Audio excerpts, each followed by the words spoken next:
रैदास। पहले पद में कवि ने अपने प्रभु को चंदन, घनश्याम, चांद, दीपक, मोती और स्वामी के समान और खुद को पानी, मोर, चकोर, बाती, धागा और दास के समान मानते हुए उनकी भक्ति की है। रैदास जी ने लिखा है कि अब कैसे छूटे राम नाम रट लागी, प्रभु जी तुम चंदन हम पानी, जाकी अंग अंग बास समानी। पंक्ति के इस अंश में रैदास जी कह रही हैं कि रात दिन मैं प्रभु राम के नाम जपता रहता हूं। वो भला अब कहां बंद हो सकता है? प्रभु तो मेरे तन मन में समा चुके हैं। रैदास जी कहते हैं कि प्रभु आप चंदन हो और मैं पानी हूं। जैसे चंदन के संपर्क में रहने से पानी में उसकी सुगंध बस जाती है, वैसे ही मेरे अंग अंग में आपकी भक्ति की सुगंध समा गई है। इस पंक्ति के अंत में पानी और समानी तुकांत शब्दों के प्रयोग ने पंक्ति के सौंदर्य को बढ़ा दिया है। यहाँ पूरे ही पद की प्रत्येक पंक्ति में तुकांत शब्दों का प्रयोग किया गया है। पूरे पद में तुलनात्मक भावों द्वारा उपमा अलंकार का भी सुंदर प्रयोग किया गया है। अगली पंक्ति है, प्रभु जी तुम घन बन हम मोरा, जैसे चितवत चंद चकोरा। इस पंक्ति में रैदास जी कहते हैं कि प्रभु जी आप बादल हो और मैं मोर हूं, क्योंकि जिस प्रकार वर्षा के बादल को देखकर मोर प्रसन्न हो जाता है, ठीक वैसे ही आपकी भक्ति में डूबकर मेरा मन भी नाच उठता है। जिस प्रकार चंद्रमा को अत्यधिक प्रेम करने वाला चकोर पक्षी उसे प्रेम से निहारता रहता है, उसी प्रकार मैं भी आपके इस पवित्र और सुंदर रूप को भक्ति और प्रेम से निहारता रहता हूं। अगली पंक्ति है, प्रभु जी तुम दीपक हम बाती, जाकी ज्योति बरै दिन राती। इन पंक्तियों में रैदास जी कहते हैं कि हे प्रभु तुम दीपक हो और मैं उस दीपक की बाती हूं, जिसकी ज्योति रात दिन जलती रहती है। अगली पंक्ति है, प्रभु जी तुम मोती हम धागा, जैसे सोन ही मिलत सुहागा। प्रभु आप मोती हो और मैं धागा हूं, जिसमें वो पिरोया जाता है। अर्थात रैदास जी के कण कण में प्रभु के समा जाने से वे ठीक वैसे ही पवित्र हो गए हैं, जिस प्रकार सोने में सुहागा मिलाने से सोना शुद्ध हो जाता है। अगली पंक्ति है, प्रभु जी तुम स्वामी हम दासा, ऐसी भक्ति करे रैदासा। ये सब कहने के बाद भक्त कवि यही कहते हैं कि प्रभु मेरी भक्ति ऐसी है कि आप मेरे स्वामी हो और मैं आपका सेवक हूं। अब हम इस कविता में दिए गए दूसरे पद, ऐसी लाल तुझ बिनु कऊनु करे की व्याख्या करेंगे। अपने दूसरे पद में कवि रैदास जी कहते हैं कि ऐसी लाल तुझ बिनु कऊनु करे, गरीब निवाजू गुसैया, मेरा माथे छत्रु धरे। इन पंक्तियों में रैदास जी अपने आराध्य प्रभु से कह रही हैं कि हे प्रभु तेरे सिवा भला ऐसी कृपा और कौन कर सकता है, क्योंकि तू ही दीन दुखियों पर दया करने वाला स्वामी है,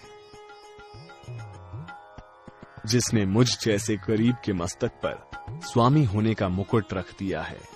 प्रभु आपने स्वयं स्वामी होते हुए भी हमें स्वामी होने का गौरव प्रदान किया है। अगली पंक्तियों में रैदास जी कहती हैं, जाकी छोटी जगत कऊ, लागे तापर तू ही ढरै, नीचहु ऊज करै मेरा, गोविंदु काहू ते न डरै। जिन लोगों को ये जगत अछूत समझता है, हे प्रभु उन अछूत लोगों के लिए तेरे मन में कितनी दया है, उनके लिए तेरा मन कितना द्रवित है। भक्त रैदास कहते हैं कि मेरा गोविंद यानी ईश्वर उन्हें भी ऊंची पदवी प्रदान करता है, समाज जिन्हें नीच समझता है। अगली पंक्तियों में रैदास जी कहते हैं कि नामदेव कबीरु तिलोचनु सधना सैनु तरय कही रविदासु सुनुहु रे संतहु हरिजीव तय सभय सरय। इन पंक्तियों में भक्त रैदास कहते हैं कि हे प्रभु, तेरी कृपा से नामदेव जैसे व्यक्ति, कबीर जैसे जुलाहे और त्रिलोचन जैसे वैश्य भी, सधना जैसे कसाई और सैन जैसे नाई भी इस जगत में तेरी दया से संत महात्मा बन गए। अंत में रैदास जी कहते हैं कि सुनो हे संतो, हरि जी की कृपा से सब कुछ संभव हो जाता है। रैदास जी के इस दूसरे पद का मुख्य भाव ये है कि उनका प्रभु बहुत दयालु है। उनके लिए सामाजिक ऊंच नीच, जाति पाति आदि का कोई महत्व नहीं। आइए अब रैदास के पदों का हम गहराई से विश्लेषण करें। इन पदों में व्यवहारिक सरल ब्रज भाषा, अवधी, राजस्थानी, खड़ी बोली और उर्दू फारसी के शब्दों का प्रयोग किया गया है। साथ ही भाषा में लयात्मकता है और पदों की शैली भावात्मक है। पहले पद की पंक्तियों में बहुत ही सुंदरता के साथ तुकांत शब्दों का प्रयोग किया गया है, जैसे मोरा, चकोरा, बाती और राती, धागा और सुहागा, दासा और रैदासा। कवि ने इन पंक्तियों के कुछ ऐसे शब्दों का प्रयोग किया है जो अर्थ की दृष्टि से परस्पर संबंधित हैं। जैसे पहला उदाहरण है दीपक और बाती का। दीपक में जब तक बाती नहीं होती तब तक वो रोशनी नहीं प्रदान करता। ऐसे ही अगला उदाहरण है मोती और धागा। जब तक मोती को धागे में नहीं पिरोया जाता तब तक माला नहीं बन सकती।